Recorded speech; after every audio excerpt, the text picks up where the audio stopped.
Casa Real, un tema muy candente, ¿no? En fin, no quiero entrar en esa cuestión, pero sí me quiero tomar una pequeña licencia que espero que me permitáis, que es hacer una mínima, aunque sea mínima honra al rey Felipe y a la reina Leticia por lo que hemos visto estos días atrás, que hemos visto todos. Simplemente eso. Eh, Me cabe hoy presentar aquí a un gran amigo mío, un buen historiador, un hombre que trabaja muy bien los archivos, excelentemente bien. Él ha publicado ya varias cosas. De hecho, en estos días saca en Portugal una biografía en portugués sobre María Isabel de Braganza, la segunda mujer de Fernando VII, la que fue la creadora del Museo del Prado. Y hoy nos va a hablar de María María de Sajonia, María Josefa María, la tercera mujer, la más desconocida, sobre todo porque esto de Sajonia no es que ya nosotros, como muy lejos, no sabemos muy bien casi ni dónde está, ¿no? Y esta señora de dónde viene, qué tenía que ver con nosotros, veremos que estaba más cerca de España de lo que nos imagina.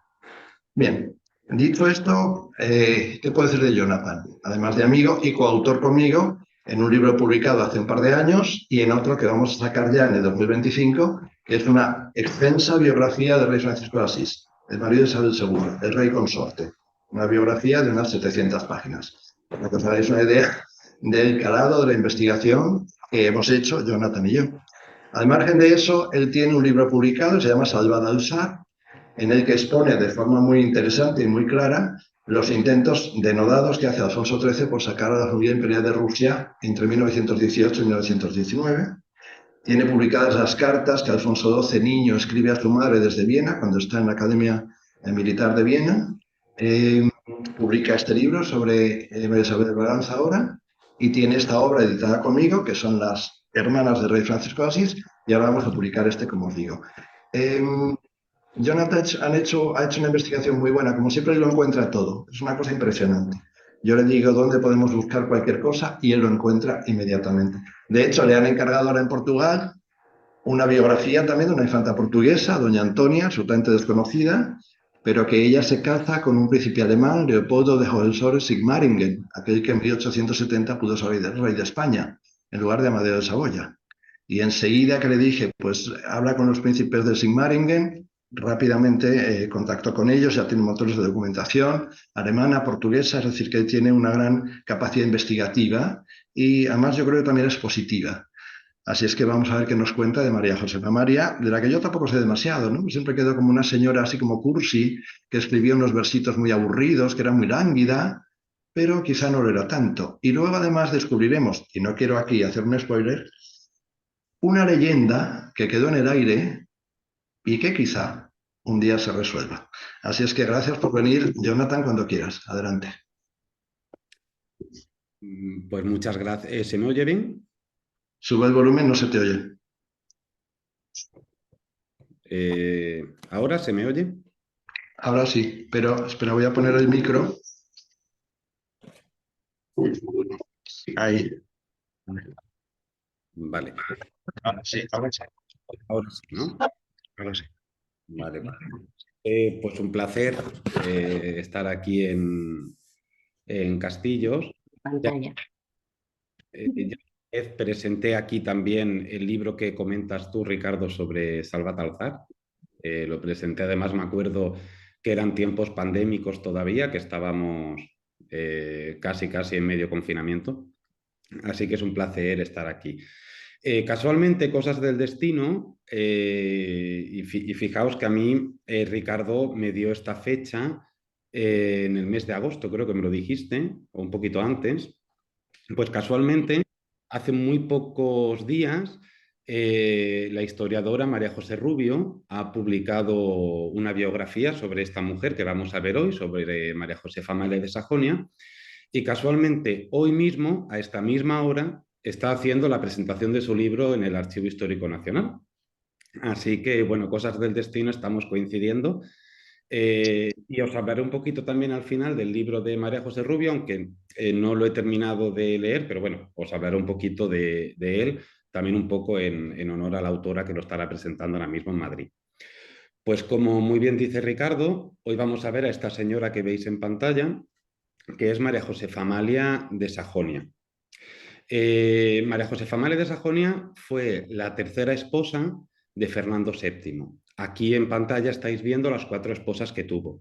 La primera, Antonia de Nápoles y de Sicilia, que era su prima hermana.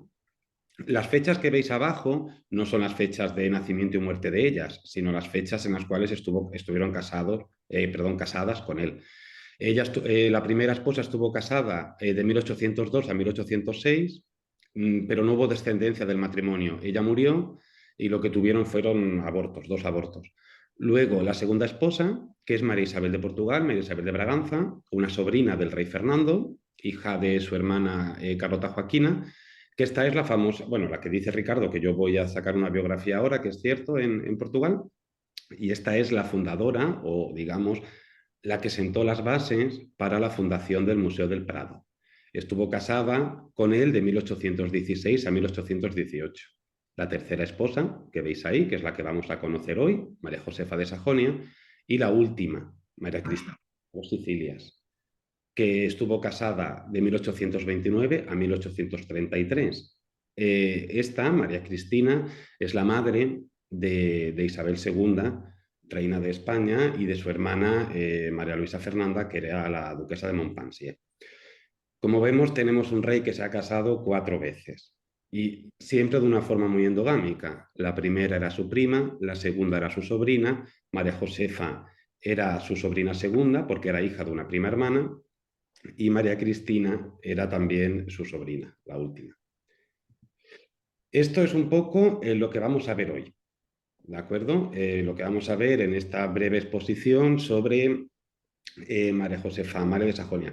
Sí he puesto mucho árbol genealógico, pero no os preocupéis porque nos vamos a ir desmembrando uno a uno, sino simplemente para que veamos bien el nivel de conexión que María Josefa tenía a un nivel europeo.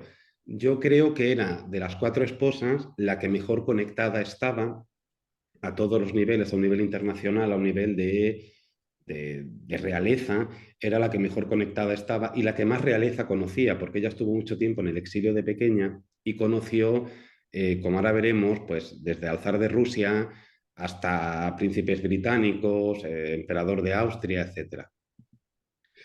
Ella es una princesa de Sajonia. Entonces, claro, lo que ha dicho Ricardo es verdad. Sajonia a España nos suena un poco retirado. ¿Dónde estaba? Bueno, Sajonia ahora mismo está en Alemania. En aquel momento, Sajonia estaba en una entidad supraestatal que se ha venido a llamar el Sacro Imperio Romano-Germánico. ¿Qué es eso que veis aquí? Es, bueno, ocupa tierras de la actual Alemania, Austria, Países Bajos, Bélgica, parte de Hungría, también parte de Polonia, y ahí había pues un patiburrillo de una gran cantidad de estados, desde landgraviatos, margraviatos, ducados, principados, electorados, una gran cantidad de tierra, de territorios cada uno, con una familia dirigente, con una familia, bueno, pues principesca o real, que gobernaban el territorio. Ella en concreto, María Josefa, viene del electorado de Sajonia, que es esta parte de aquí, esta de azul más oscuro. Esto es el electorado de Sajonia, con capital en Dresde. El electorado de Sajonia tiene un periodo de tiempo muy extenso, desde 1356, cuando se hace la Bula de Oro, hasta 1806, que cae por mano de Napoleón porque eleva el electorado a reino. Napoleón, como todos sabemos, hizo y deshizo en Europa un poco como le vino en gana. Entonces, transformó ese electorado en reino, siendo María Josefa muy pequeñita, pero os he puesto este mapa un poco para que lo ubiquéis, ¿vale? Porque esto es el electorado de Sajonia, lo que está en azul oscurito, y es un territorio que estuvo ahí, ya digo, desde 1356. Antes estaba el ducado de Sajonia, del ducado de Sajonia pasa al electorado de Sajonia y a partir de 1806 se convierte en reino de Sajonia. Lo que pasa es que cuando se convierte en reino de Sajonia pierde muchísimo territorio después, porque en el Congreso de Viena, que es un congreso que se hizo un poco para reorganizar la Europa post-napoleónica, Prusia le arrebató muchísimo territorio. Entonces se convierte, aunque sube de rango, porque pasa de electorado, digamos, de príncipe elector, el soberano, pasa a ser rey, pero pierde muchísimo territorio. Vamos a pasar a ver la familia de María Josefa de una forma muy rápida, pero sobre todo para que veamos lo gran conectada que estaba a un nivel europeo, sobre todo a un nivel europeo más católico, porque algo que hay que tener en cuenta es que Sajonia, aunque era un territorio protestante, de la religión protestante, la familia electoral era católica. Era católica porque en un momento dado, en el siglo XVIII, hubo un elector que fue candidato, y al final lo fue, al trono de Polonia. Polonia era una monarquía electiva, fue candidato a ese trono, fue nombrado rey de Polonia, pero para ser nombrado rey de Polonia, al ser Polonia un reino católico, se tuvo que convertir al catolicismo. Entonces, se da la curiosidad de que el país, por así decirlo, era protestante, pero la familia real era católica. Entonces, le viene muy bien porque sirve un poco de engranaje este reino, Sajonia, también Baviera, pero Sajonia en este momento un poquito más, para conectar la monarquía, las familias, digamos, de las monarquías católicas con las familias de las monarquías protestantes. Entonces, vamos a pasar ahora de una forma más o menos rápida varios árboles genealógicos, no nos vamos a detener en todos, pero sí para que veamos un poco digamos, a nivel familiar, María Josefa cómo estaba deconectada. Estos que veis aquí son unos bisabuelos suyos. Los de arriba, a ver si veo el ratón, sí. Este es Augusto III, el rey de Polonia, y su esposa, que era María Josefa de Austria. Bueno, pues con estos, ¿con quién se conectan? Este es el siguiente elector de Sajonia. Esta es Amalia, la reina Amalia, la que se casa con Carlos III de España. Así que por aquí ya tenemos una conexión con España. Con esta tenemos una conexión con Baviera. Esta es María Josefa, la madre de Luis XVI de Francia y también la madre de Luis XVIII y de Carlos X. Este es el conde de Curlandia. Su hija se casa con con un Saboya Cariñano, o sea que tenemos ya también una conexión aquí con Italia. Y este es Alberto Techen, que se casa con una archiduquesa de Austria, que le llamaban Mimi, que ahora la veremos también, que es María Cristina, y Mimi era súper criticada por tener una lengua muy afilada y una gran criticona. Era hija de María Teresa de Austria, que ahora la veremos, y enfrentaba a todas las hermanas entre sí. Aquí tenemos otros bisabuelos. Estos son los emperadores del Sacro Imperio Romano Germánico. Esta es su abuela, la que se casa con el primer hijo que vimos de la manera anterior. Este es un Baviera. Luego vemos que pasa, esta se casa con un margrave de Baden-Baden y esta se casa con un emperador del Sacro Imperio. Estos sí que tienen que sernos un poquito más conocidos. Este es otro bisabuelo suyo, Felipe de Parma, hijo de Felipe V, y esta es Luis Isabel de Francia, hija de Luis XV. Y estos son, claro, yo aquí estoy poniendo solamente los hijos que tienen descendencia, es decir, los que entroncan con casas reales. Luego hay hijos que mueren en la infancia o hijos que no tienen descendencia, por lo tanto no hay un entronque. Aquí falta una hermana, lo que pasa que muere sin tener descendencia y por lo tanto no le he puesto, pero este es Fernando de Parma y esta de aquí es María Luisa de Parma, la mujer de Carlos IV y por lo tanto la madre de Fernando VII, del futuro marido de María Josefa. Y aquí tenemos a los grandes emperadores del Sacro Imperio, ¿no? Tenemos aquí a Francisco I de Lorena y a su mujer María Teresa de Austria, que son los archiconocidos, y además tenemos aquí a hijos muy, muy famosos. Esta es Mimi, la que os he contado antes, que se casaba con Alberto y que tenía una lengua muy afilada y peleaba a todas las hermanas con la madre y a la madre con las hermanas. Esta es Amelia, que se casa con Fernando de Parma, que es el que hemos visto anteriormente. Este es Leopoldo, que se casa con una hija de Carlos III, una infanta que es la infanta María Luisa. Esta es Carolina, la reina de Nápoles. Este se casa con Beatriz de Este, que es una princesa, digamos, de Módena, y se funda con ellos la familia de Austria-Este. Y esta es la archiconocida María Antonieta, la reina que junto con Luis XVI fue decapitada durante la Revolución Francesa. pasamos rápido. Estos ya los hemos visto antes. Estos son los tíos y el padre de María Josefa. Tenemos a Federico Augusto, tenemos a Antonio. Este fue rey de Sajonia, el primero. El segundo también fue rey de Sajonia. Este se casó dos veces, con una Saboya y con una Austria. Luego tenemos a Amalia, que se casó con un conde del Palatinado, y este es el padre de María Josefa, el príncipe Maximiliano. Luego tenemos los otros abuelos, que también los hemos visto antes, Fernando y Amelia. Esta es la madre de Antonia, y este es el príncipe Luis, también infante Luis, futuro rey de Etruria, y su hijo será duque de Parma. Él no llegó a ser nunca duque de Parma porque digamos, el ducado se lo quedó Napoleón, pero bueno, fue rey de Etruria. Su hijo ya sí que fue duque de Parma. Y esta, ya sí que sí, ya terminamos con los árboles genealógicos, son los padres de María Josefa, y aquí está María Josefa.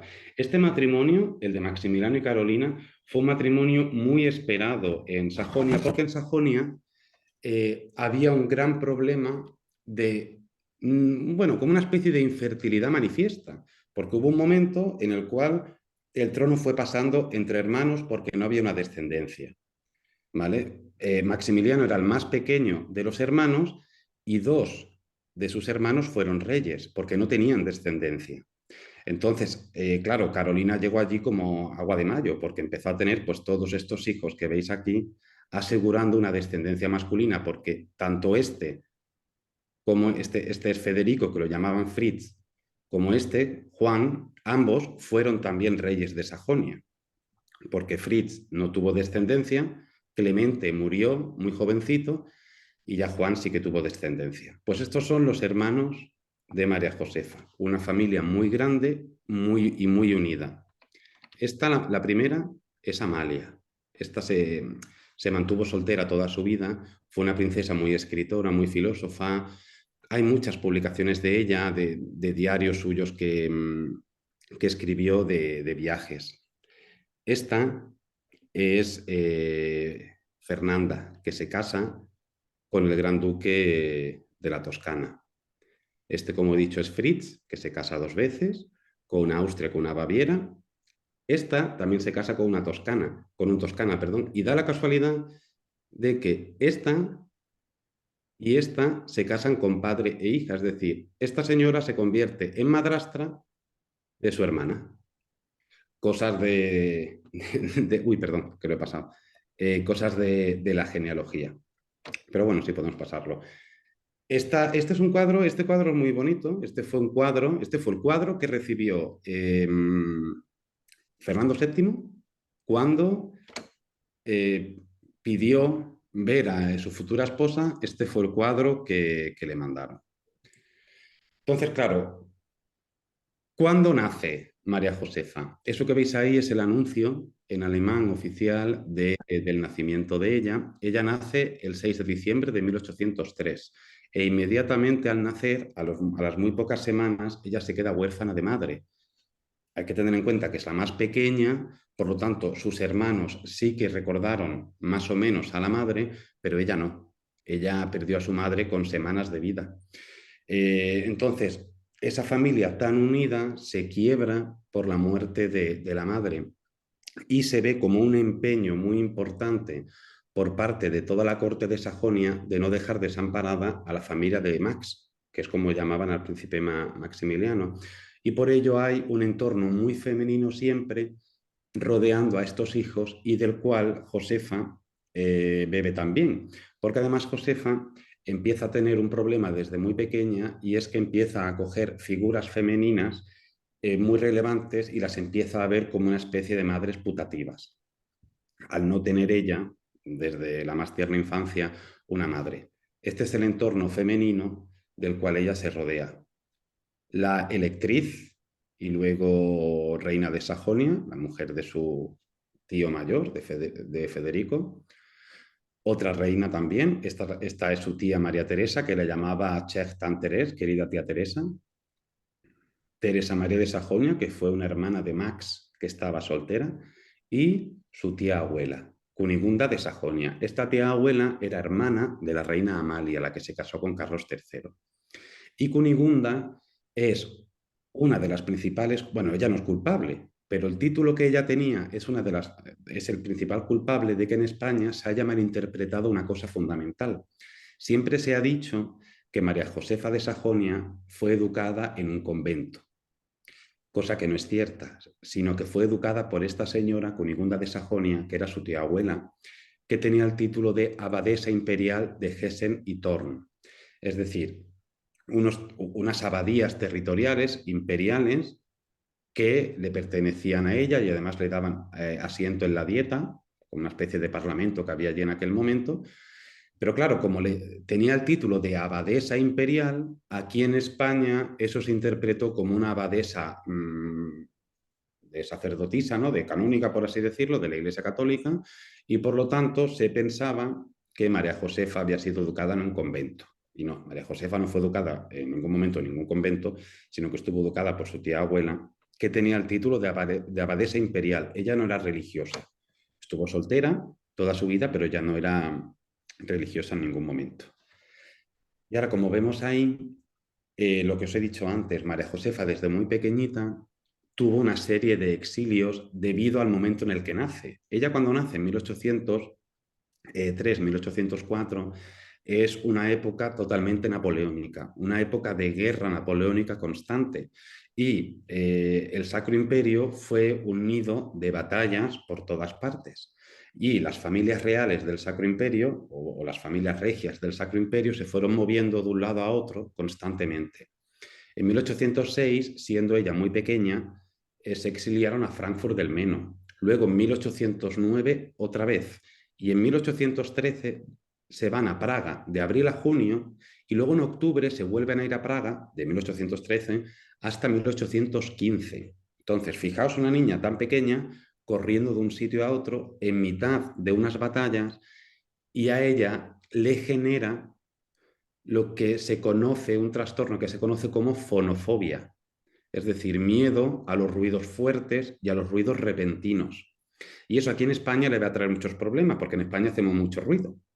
Entonces, como en España hacemos mucho ruido y todas las celebraciones en España son con petardos y en aquel momento con mucho cañonazo para arriba, cañonazo para abajo, ella va a tener una gran cantidad de ataques de ansiedad por culpa de tanto ruido como se genera en España. Y esa ansiedad, esa fonofobia le viene por estos exilios que además a veces huyen in extremis en medio de una serie de bombardeos que está sufriendo Dresde, que es la capital de Sajonia. Y aquí vamos a empezar a ver un poco dónde residió María Josefa de Sajonia desde pequeñita. Este es el Palacio Real de Sajonia. Se empezó a construir más o menos en el siglo XVI. Este que veis aquí es el Prince Max Palais, que es el palacio del príncipe Max, de su padre. Es un palacio que se construyó en torno a 1740 más o menos y su padre lo compra en 1783, ¿vale? Como residencia oficial de él y de todos los hijos.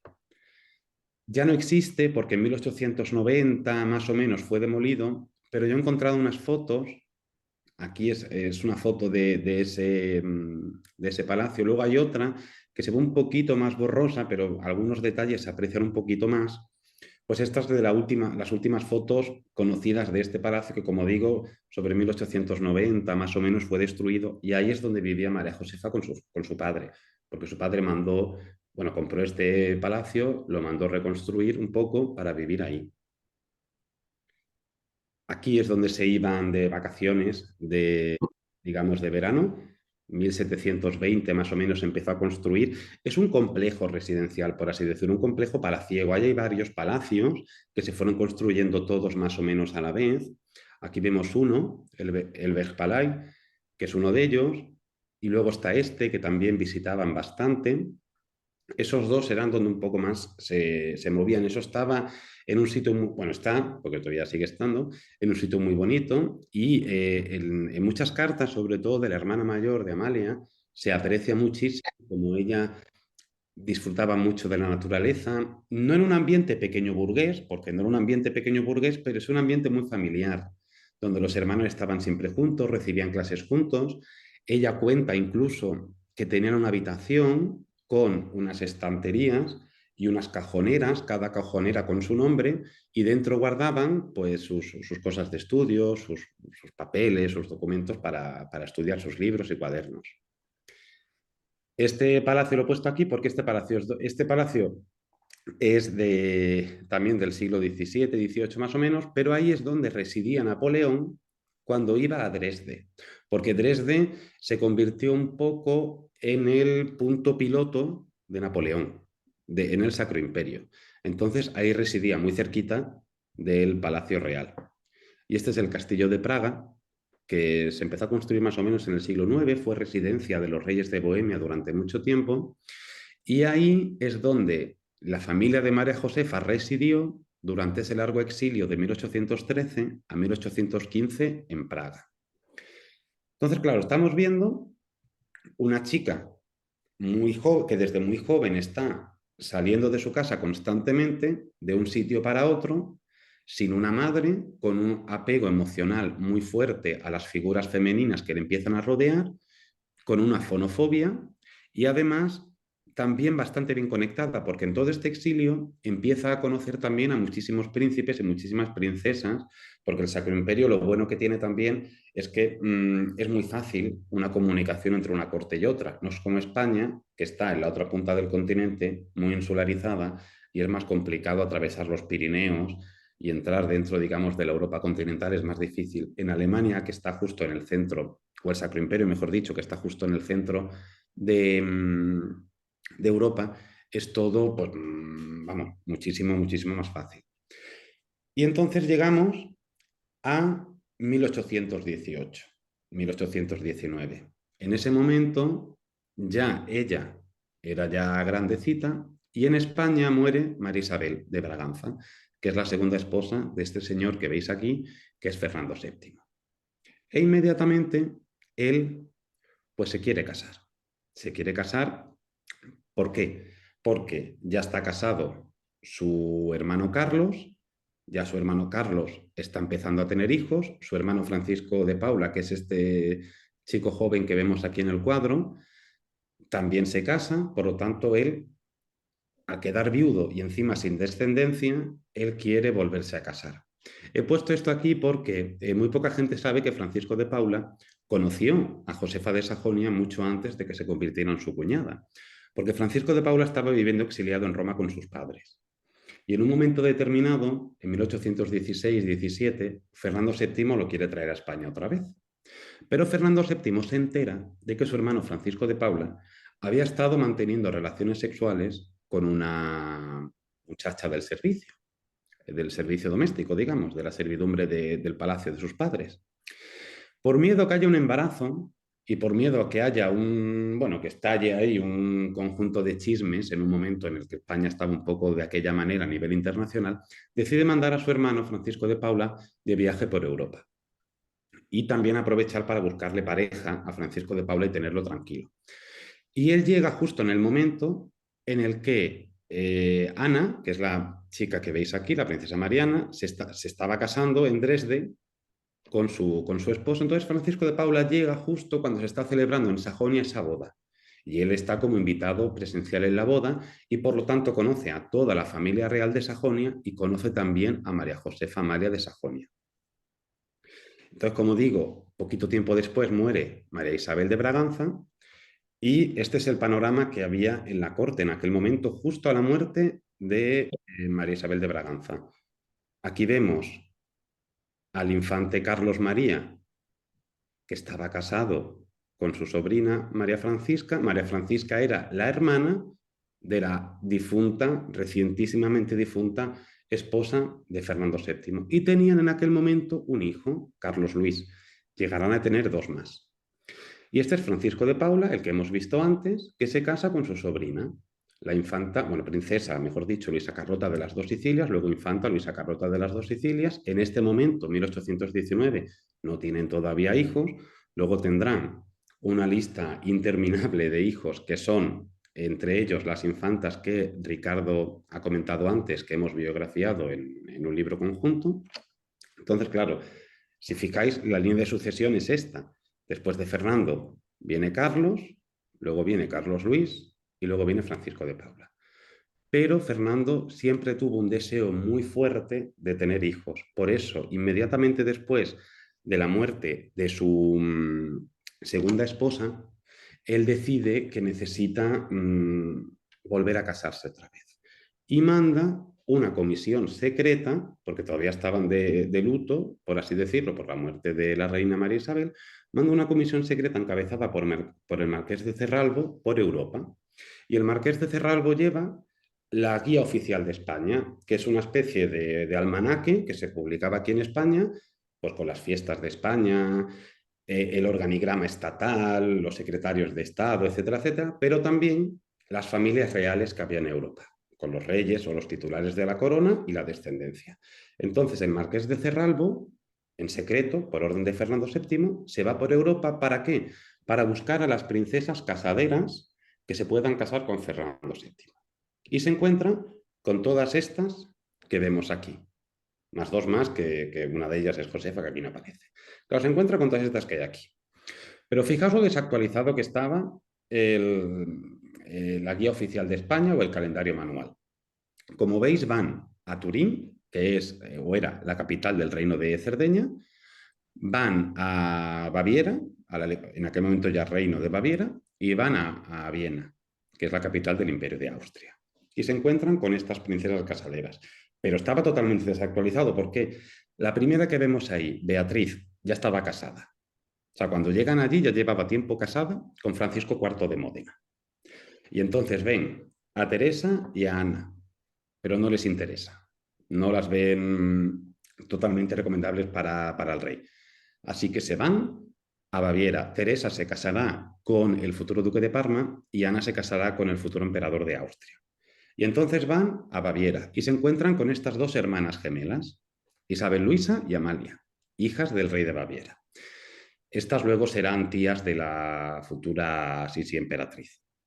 Y estas habían sido no novias, pero sí candidatas a la mano de Francisco de Paula, del hermano de Fernando VII. Pero tampoco les terminan de convencer.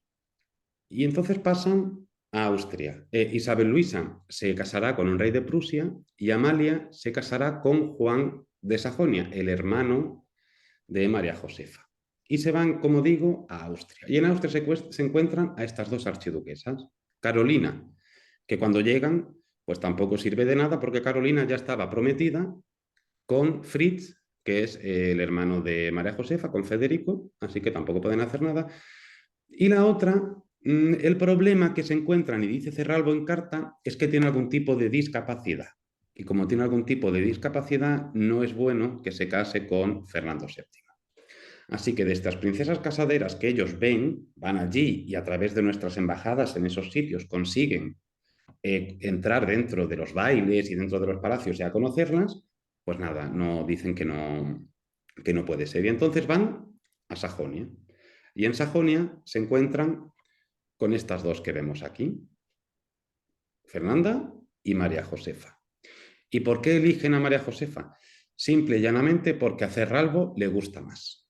Es más, Cerralbo manda unas cartas, unos informes a Fernando VII, pues muy del momento, ¿no? Donde hablan de ya ha tenido su menstruación, por lo tanto ya es fértil, es sana, fue de las primeras princesas vacunadas de unas campañas de viruela muy buenas que hubo en aquella zona. Incluso en las cartas habla de los pechos de ella, que si tenía buenos pechos, buenas caderas, es decir, y además viene de su madre, de Carolina de Borbón, que tuvo, hija de los duques de Parma, que tuvo una buena cantidad de descendencia. Entonces, ¿por qué Fernando VII se queda con María Josefa Amalia de Sajonia? Porque a su enviado, el marqués de Cerralbo, fue la más atractiva que vio. Y por eso deciden que ella se convierta en la futura reina de España. Porque esta vez Fernando VII buscaba otra cosa. No buscaba unas alianzas de Estado, sino que buscaba otro tipo de matrimonio. Esto que he puesto aquí Es una de las primeras cartas que María Josefa mandó. Tiene el sello de Patrimonio Nacional en mitad porque como lo pedí en su momento digitalizado del Archivo General del Palacio Real, pues ellos ponen la gota de agua en mitad del documento. Esta es la primera, bueno, no es la primera, es de las primeras, y luego la otra, que es de 1827, para que veáis cómo las primeras ella no las escribía.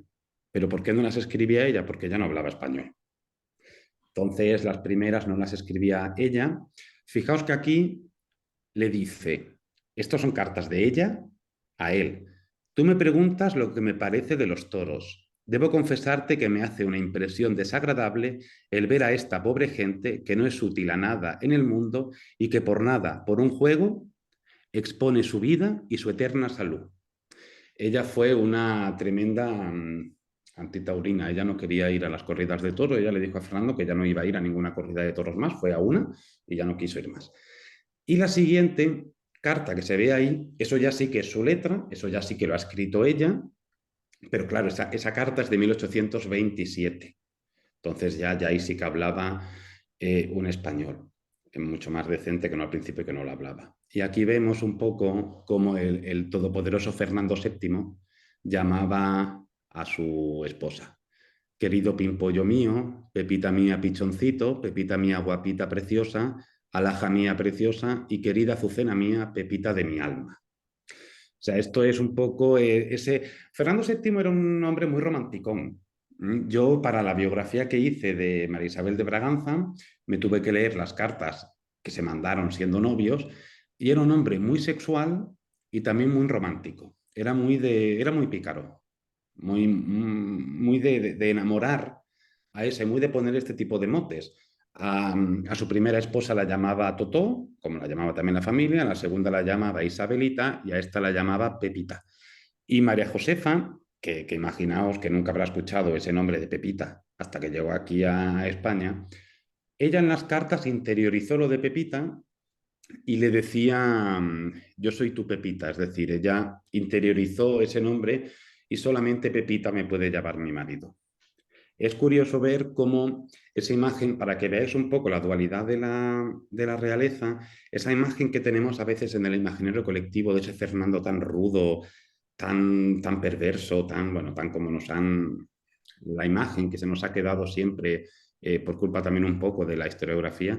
Fijaos cómo en sus fueros más internos Fernando era de una manera muy distinta. Yo siempre digo que no es lo mismo Fernando VII de España que Fernando de Borbón y Borbón.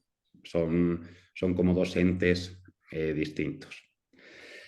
Se casan en 1819 y esta tercera esposa es la que más tiempo está como reina consorte de España, de 1819 a 1829. Además, cuando llega aquí a España, ella genera muy buena impresión, porque además es como una especie de princesa perfecta de cuento de hadas.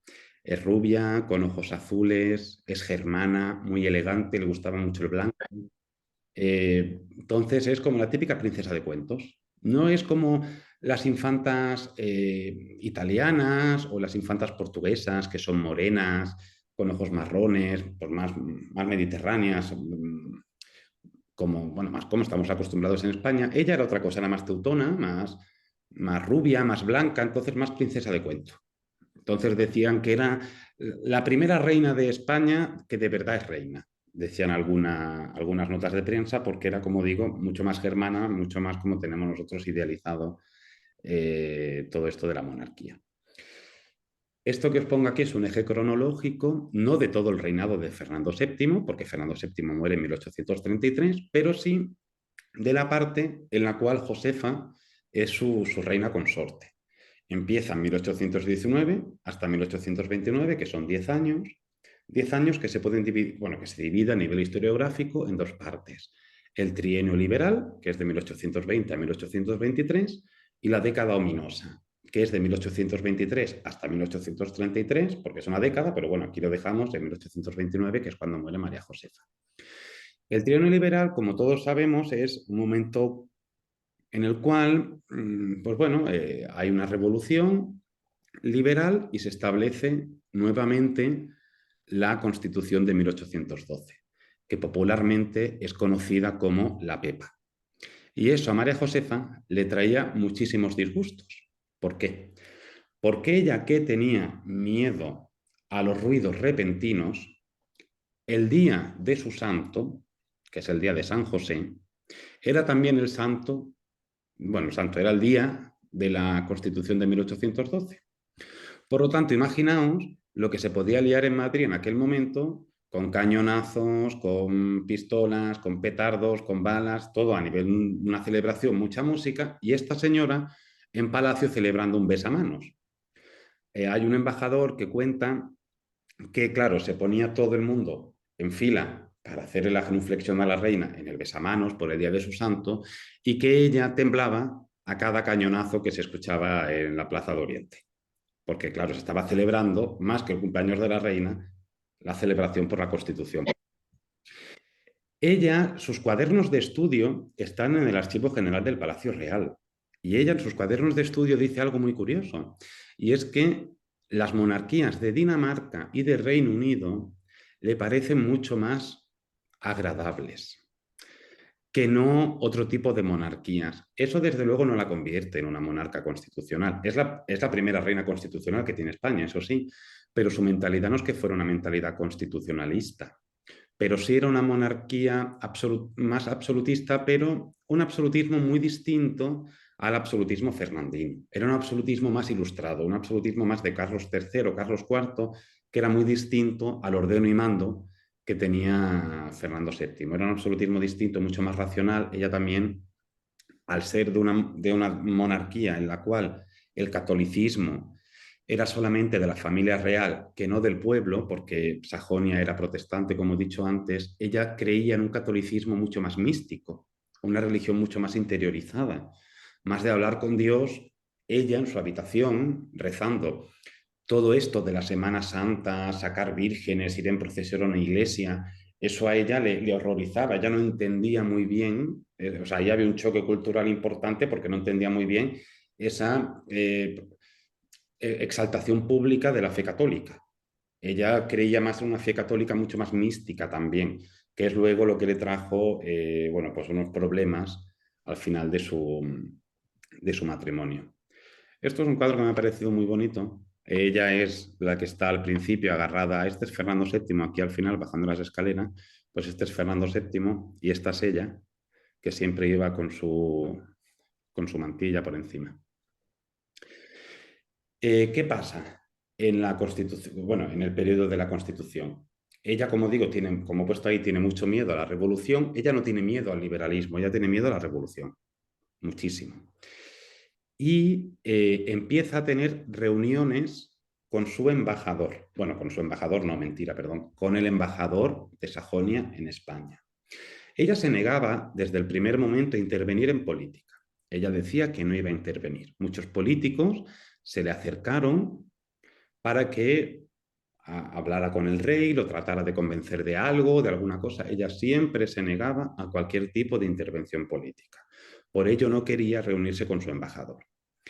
Pero Fernando VII, que era muy listo y estaba buscando apoyo internacional para derrocar el gobierno liberal del trienio liberal, le dijo que, bueno, que se podía reunir con su embajador y así hablar en alemán y estuviera practicando ese idioma que aquí no lo hablaba con asiduidad, pero también era una manera de que este embajador pudiera contar los pormenores internos de la familia real al rey de Sajonia y que de ahí se extendiera al resto de la corte, perdón, al resto de Europa. Entonces, el embajador, toda la correspondencia de la embajada se convierte en una fuente muy fiable a la hora de poder ver cómo funcionaba o cómo vivía a nivel interno la familia real todo esto del trienio liberal, que casi no existe documentación sobre ello. Siempre se habla del trienio liberal a un nivel político, a un nivel social, a un nivel incluso de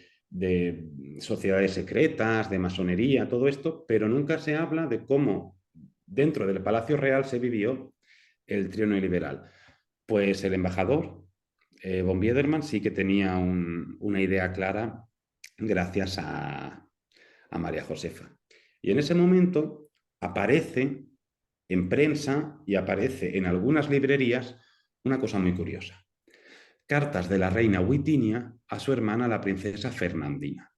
Son una serie de cartas, 3, 4, 5, cartas muy largas de una tal reina Witinia a su hermana Fernandina. Y se extendió el rumor de que esa reina Witinia era María Josefa y que María Josefa estaba escribiendo esas cartas y que las publicaba de forma pública para que la gente lo viera. Eran cartas donde se criticaba, bueno, primero donde se favorecía el liberalismo, donde se criticaba el absolutismo y donde se criticaba, pues, bueno, a la familia real, llamaba cretinos a los infantes de Carlos María y Francisco de Paula. Entonces, claro, se extendió la voz de que era realmente ella. Eso ha llegado hasta el día de hoy, pero fijaos hasta dónde llega a veces la escasa investigación. En sus cartas a su padre, ella misma le dice que habrás oído hablar de estas famosas cartas a la reina Witinia que me atribuyen a mí, y yo no he escrito esas cartas nunca. Aún a día de hoy no está muy claro cómo, o sea, quién es el autor real de esas cartas.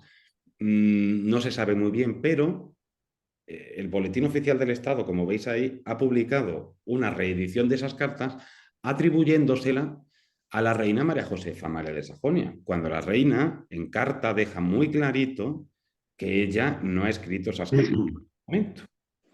A veces es verdad que los tópicos y los clichés, Ricardo y yo solo sabemos muy bien, se repiten y se repiten y se repiten y a veces hasta organismos oficiales cometen ese grave error.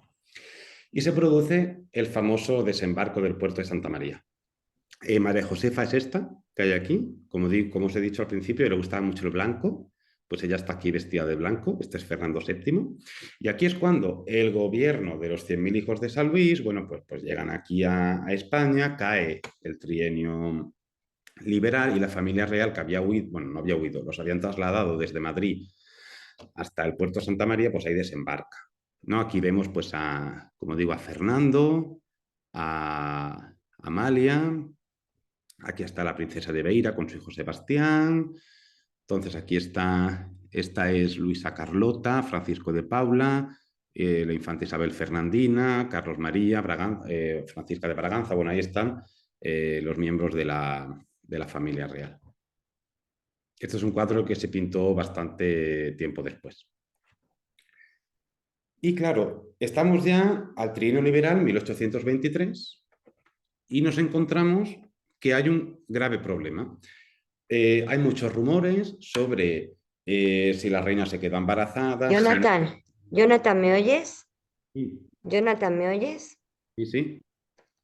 Sí, puedes seguir, puedes seguir. No, ese es tu Zoom, lo has apagado, ahora voy. Puedes seguir, Jonathan. Ah, vale, vale. Eh, ya estamos Ah, en... bueno, espera. Ahí vuelve. Vale, sí, porque no se oye, si no estás tú no se oye. Vale. Vale. Eh, eh, Gracias. nada, nada. Son problemas de... Tú no toques el ratón. Son problemas de directo. No pasa nada.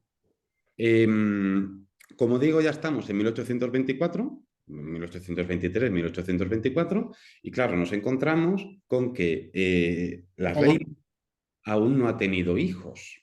Hay muchos rumores de embarazo.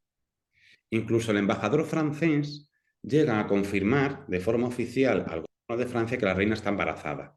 Es muy probable que María Josefa se haya quedado embarazada en algún momento, pero que haya tenido abortos, porque no tuvo descendencia en ningún momento. Pero claro, ella, como reina, tenía la pesada carga de suministrar una sucesión a la corona y no le estaba haciendo en detrimento en ese aspecto a las dos líneas o dos ramas, por así, para que nos entendamos, de la familia real que sí estaba teniendo descendencia. Aquí tenemos al infante Carlos María, a su esposa María Francisca y a los tres hijos que tuvieron en aquel momento. Bueno, que tenían ya no tuvieron más, que es Carlos Luis, Juan y Fernando. Estos tres fueron tres reyes carlistas, Carlos V, Carlos VI y Juan III. Y aquí tenemos a Francisco de Paula y a Luisa Carlota, que los hemos visto antes, y a algunos de sus hijos, no los he puesto todos porque hasta 1826 más o menos, 28, 29, sí, hasta el 29, hasta el 29. Estos son los hijos que conoció María Josefa, que eran sobrinos suyos. Isabel Fernandina, que será, bueno, tiene correspondencia, Ricardo y yo hemos visto correspondencia de ella con una hermana de María Josefa de Sajonia, con Amalia. Está el futuro rey Francisco, su hermano Enrique, Luisa Teresa, Eduardo y Josefa Fernanda, Pepita, que esta será ahijada de María Josefa. Entonces, claro, fijaos, pues ya hay 3 sobrinos por un lado, otros tantos por otro, es decir, las infantas están cumpliendo su papel de traer descendencia, ella no. Y eso es algo que le va a pesar durante muchísimo tiempo, hasta que ya llega un momento que entra en un misticismo un poco extraño y un poco raro de explicar. Porque claro, ella muere muy pronto, en 1829, con 10 años como reina de España. Esto que pongo aquí es uno de los catafalcos estos impresionantes que hacían para los funerales, estas cosas que se construían en todas bueno, en las capitales de provincia y en Madrid, etc. Ella no tuvo jamás descendencia.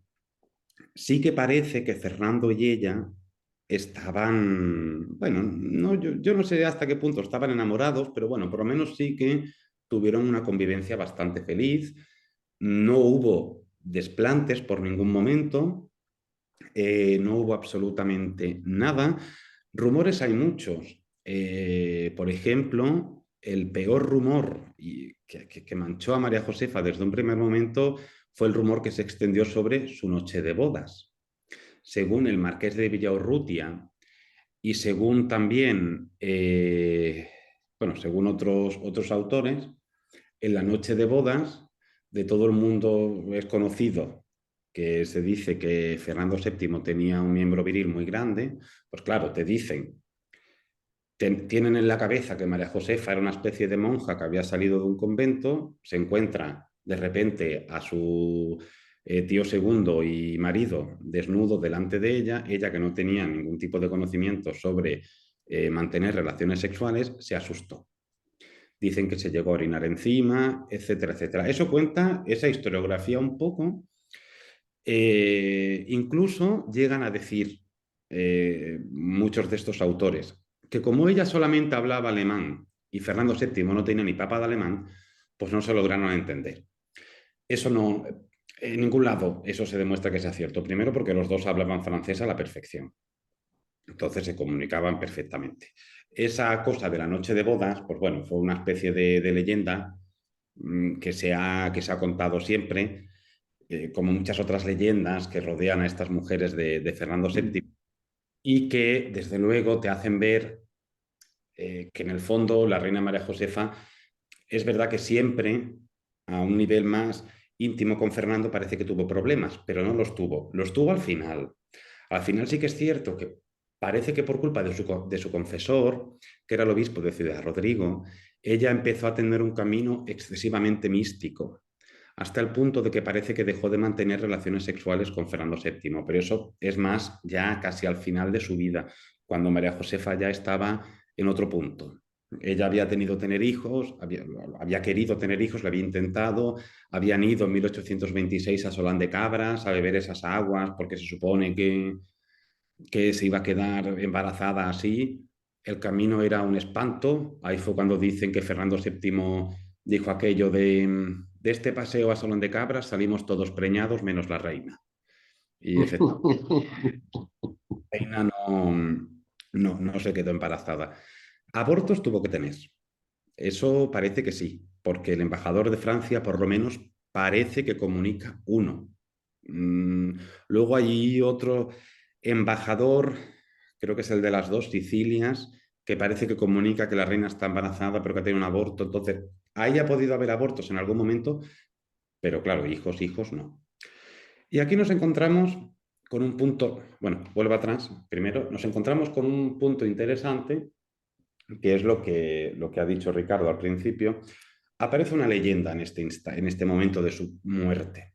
Una muerte que, bueno, sí que está registrado, sí que hay un registro médico en el Archivo General del Palacio que habla de cómo la reina pues está enferma, tiene tos, tiene fiebre, no se puede mover. Ella siempre tuvo muchísima ansiedad y ella tuvo siempre una sintomatología muy psicosomática alrededor suya, se le paralizaba la cara, media cara, le daba muchas taquicardias, se subía la tensión, tenían que sangrarla, es decir, ella tenía como mucha ansiedad, como no creo yo que tuviera ataques de pánico, pero una cosa parecida constantemente, entonces eso cuesta mucho de gestionar, cuesta hoy en día que tenemos más o menos psicólogos y psiquiatras a nuestro alcance y una educación en salud mental, pues imaginaos en aquel momento que no había nada de eso. Entonces ella siempre fue una muchacha muy enferma en ese aspecto, una enfermedad más nerviosa, pero enfermedad a fin de cuentas. Y se dice que ella en un momento dado, en ese nivel místico que estaba al final de su reinado, por culpa de su confesor, le llega a plantear a Fernando una cuestión y le dice, bueno, vamos a preparar mi muerte. Hacemos como que yo muero y yo me voy y me ingreso en un convento como monja.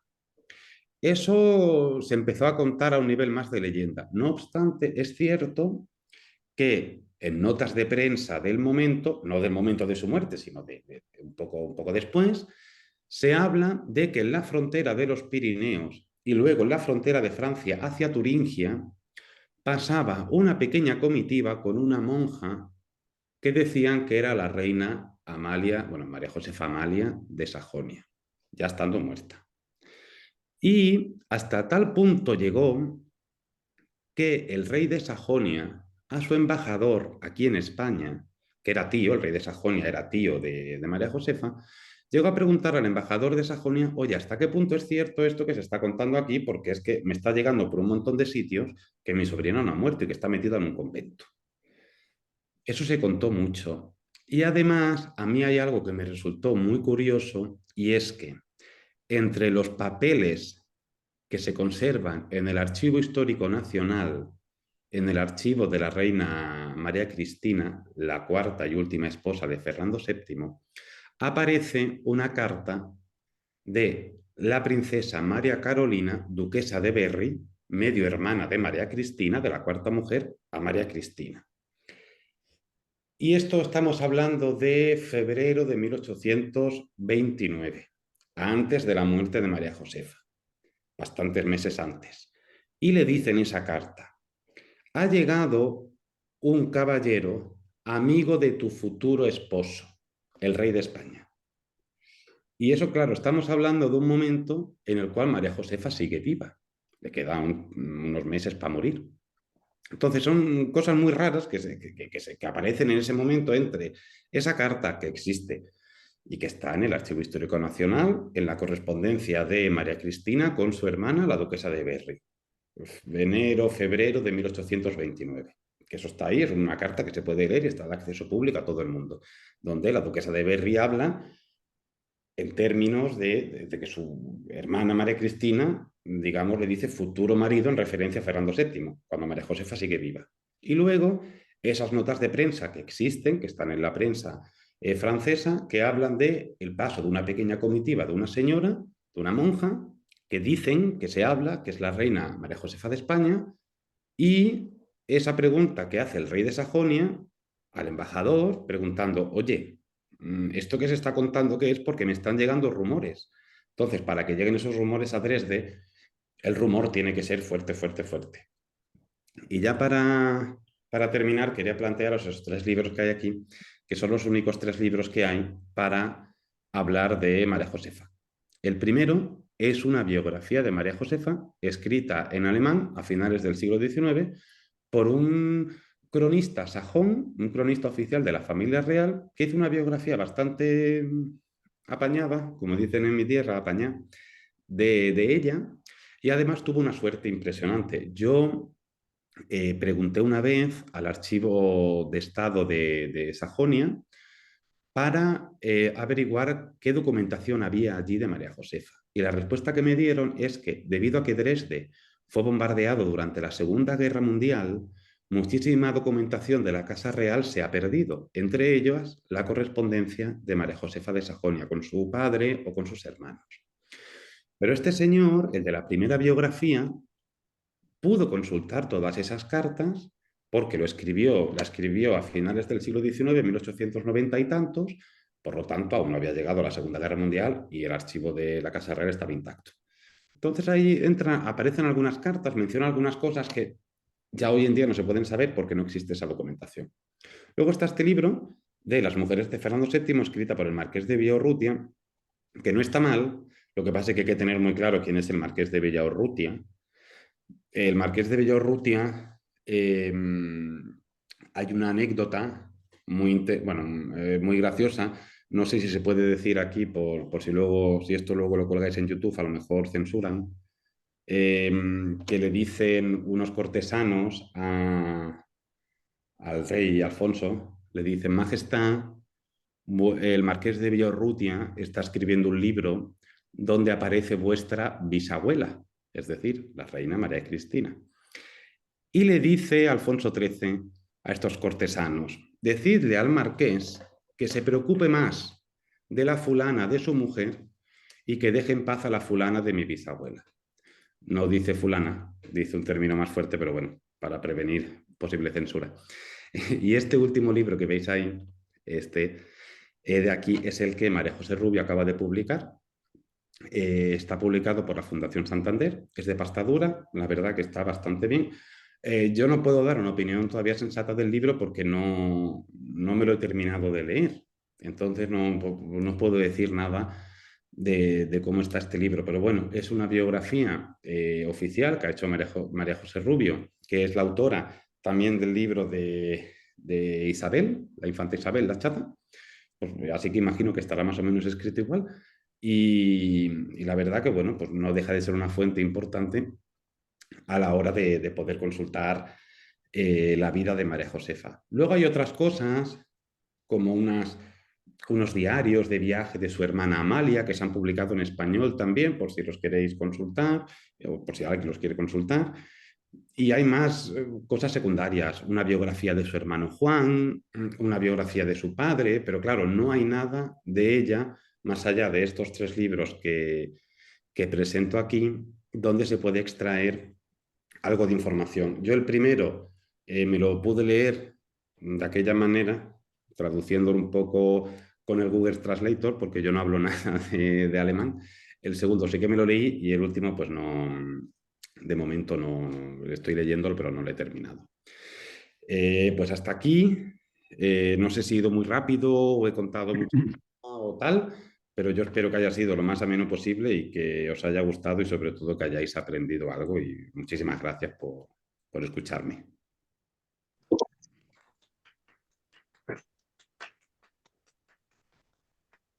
Muchas gracias a ti, la verdad es que está súper interesante y yo he aprendido mucho.